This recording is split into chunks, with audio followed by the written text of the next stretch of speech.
চিকেনটাকে আমি আজকে আমার নিজের রেসিপি দই আর আদা দিয়ে ম্যারিনেট করে রেখেছি।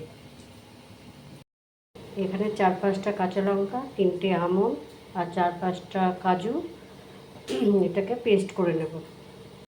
রান্নাটা আমি বাটার দিয়ে করব।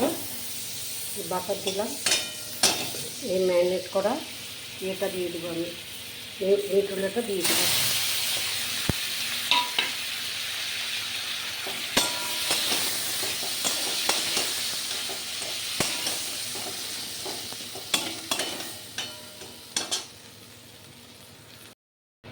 সামান্য একটু লবণ দেব, যেহেতু টক দিয়ে টক দই দিয়ে ম্যারিনেট করে রেখেছি বলে অল্প সামান্য লবণ দিলাম। আর এখানে অল্প একটু মিষ্টি দিলাম, চিনি। এখানে আমি হলুদ তোমরা ইউজ করতেও পারো, নাও করতে পারো।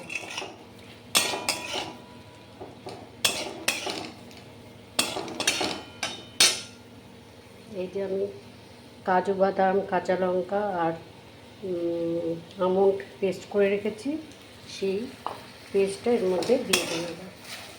খেতে খুব ভালো হয়, আমার নিজের মন থেকে আমি রান্নাটা করেছি। একদিন আমি ট্রাই করে দেখলাম কেমন হয়। খুব সুন্দর হয়েছে খেতে, তোমরাও ট্রাই করতে পারো।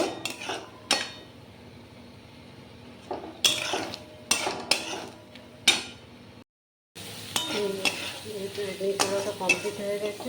এটা আমার নিজের রেসিপি কমপ্লিট হয়ে গেছে।